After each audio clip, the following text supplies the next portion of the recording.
Bienvenue dans Le Grand Format, votre émission consacrée à l'économie, au monde corporate et aux enjeux sociétaux.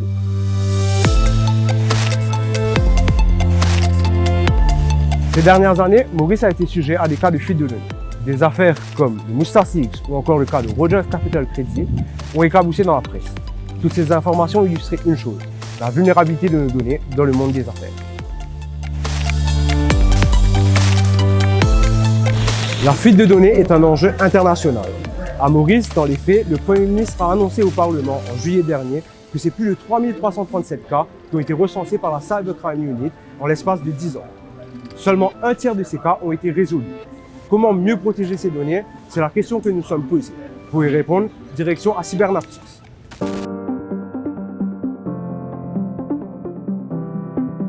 La protection des données est aujourd'hui un enjeu national.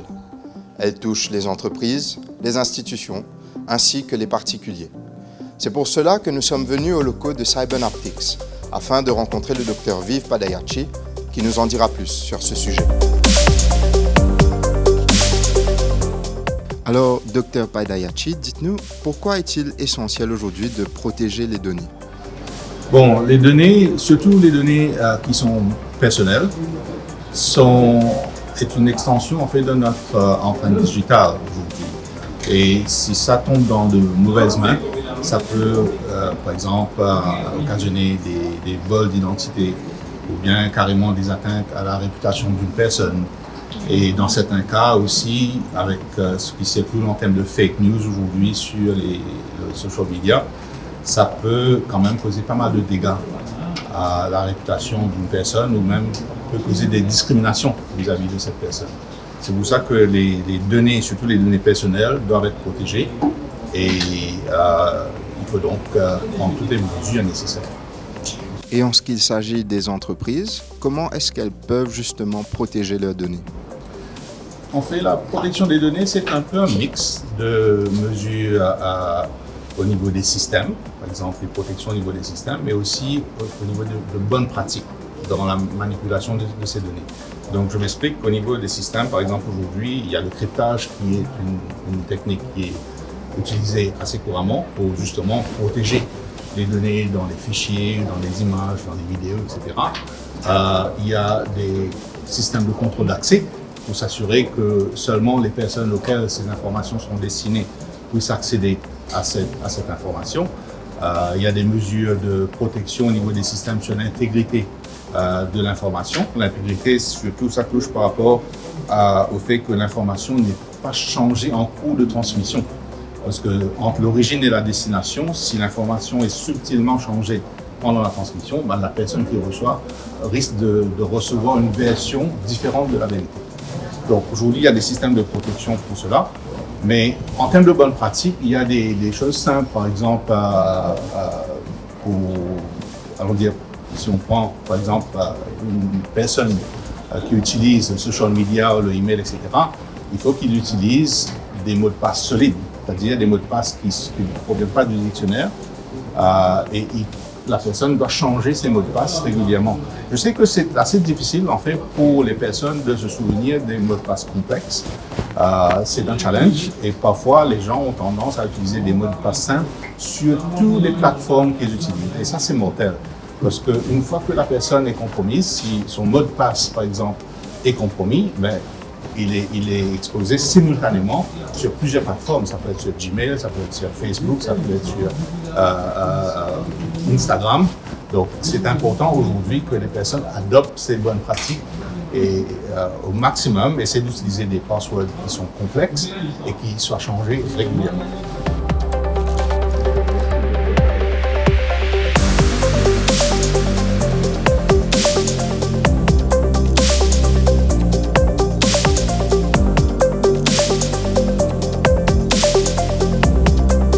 Lorsque les données sont volées, elles ne disparaissent pas forcément.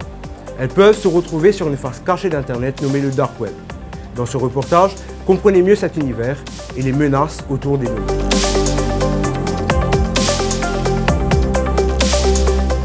Le Dark Web est une part sombre de la sphère numérique. Le cadre juridique qui l'entoure est d'ailleurs très flou.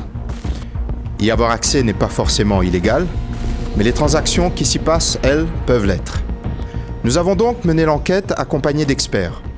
Cette face cachée d'Internet est accessible grâce à des outils très spécifiques, comme avec cette clé USB. Ici, pas d'extension classique, comme les .com. Tous les sites se terminent en .onion. Pas d'HTTPS, les portails ne sont pas sécurisés traditionnellement. Être anonyme demande de passer par différents relais, entre l'utilisateur et le serveur. On n'est plus à l'île Maurice. Nous passons par la France et le serveur, quant à lui, nous voit en Allemagne. Mais qu'est-ce qu'on trouve sur le dark web? Produits illicites, identifiants bancaires, cartes d'identité ou d'autres informations sensibles. Tout s'achète sur le dark web, et cela pour une poignée de crypto-monnaies. En fouillant un peu, nous sommes tombés sur The Gentleman. Entre chantage et demande de rançon, les entreprises compromises sont à risque. Le dark web n'a pas de frontières, tous les pays sont concernés, même l'île Maurice. La protection des données est aujourd'hui un impératif face aux dérives du dark web. Les individus et les entreprises sont appelés à prendre la plus grande des précautions quant à leurs informations personnelles et sensibles. Le darknet n'oublie rien, et comme l'on nous a indiqué, les données publiées sur le dark web ne disparaissent jamais.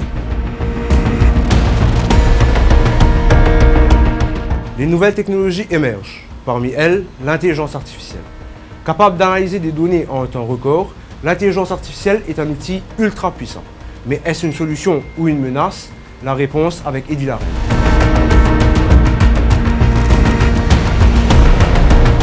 Comment l'intelligence artificielle est capable d'aide pour protéger les données? Aujourd'hui, il y a une solution de sécurité qui est l'intelligence artificielle intégrée. Cette solution-là, vous protège les données d'une façon bien plus proactive qu'une solution classique. Par exemple, si vous prenez un firewall, son rôle principal, c'est garder l'entrée en réseau d'une entreprise. Un firewall classique, il vous bloque l'accès suspect d'après des paramètres qui sont déjà prédéfinis. C'est-à-dire, si il y a une nouvelle menace qu'il faut laisser passer, si vous bien paramétré, il ne pas trouver, il faut laisser passer. Contrairement à un firewall avec l'IA, il fonctionne différemment. C'est-à-dire, c'est vrai, vous faites un paramétrage au départ, mais après il évolue, il analyse le comportement ou le contexte, l'activité en temps réel. De cette façon-là, il peut adapter avec une nouvelle menace. Et si jamais il détecte il trouve quelque chose qui est inhabituel, il vous bloque l'accès là tout de suite. En temps réel, il vous bloque. Donc, l'intelligence artificielle est capable de défendre lui-même. Oui, il est capable de défendre. Au fait, il évolue. Il adapte, il apprend. Et par rapport à sa configuration, est-ce qu'il y a différentes façons de faire? Est-ce qu'il y a des manières? Comment est-ce que ça passe? Non, une fois que vous paramétrez comme avisé, après il peut évoluer avec le temps. Donc, Par contre, une solution classique, ça coûte, vous avez une paramétrée, il y a une nouvelle attaque, vous avez paramétré par exemple une attaque qui, la fois, dans le jargon, nous avons 0 d'attaque. Une attaque qui, une menace qui fait connue, un firewall classique, il va laisser passer. Par contre, un firewall et avec l'intelligence artificielle, il peut détecter et d'après comportement l'attaque là, il peut détecter non mais ça il vous bloque. ok. Et à l'inverse, comment est-ce que l'intelligence artificielle est capable d'une menace pour protection de données? Alors, c'est une bonne question. L'intelligence artificielle, il y a des outils bien puissants. Mais malheureusement, comme toute technologie, elle servi ici de mauvaise façon. Il y a des gens, par exemple, qui créent un faux email. Et un email là paraît crédible, paraît réaliste. Vous faites ça d'une façon, et la gens, quand vous faites ça, vous trouvez l'email là est capable d'un vrai email. Mais finalement, il fait ça pour quelques autres données sensibles ou vous avez un mot de passe. Mais est-ce qu'il, par exemple, ben vrai email, là, est-ce qu'il ressemble à ben email qui nous servait dans la vie de tous les jours, par exemple, qu'avait un Gmail, soit un Yahoo. Oui, il y a un Gmail Yahoo, mais c'est moi vous avez mail là bien.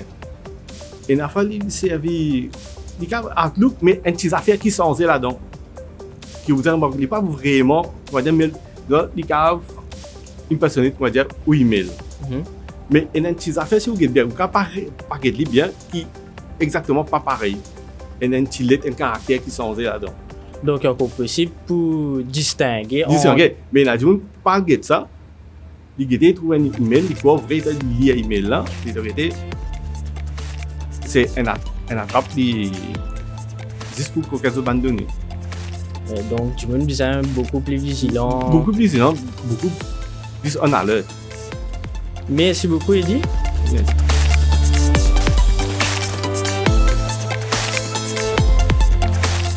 La protection des données dépasse largement le spectre du numérique. C'est aujourd'hui devenu un enjeu d'ordre national, notamment de souveraineté et d'économie. Merci de nous avoir suivis dans ce nouvel épisode du Grand Format. On vous dit à bientôt, restez à l'écoute de nos chaînes, Business Magazine et l'Express.net.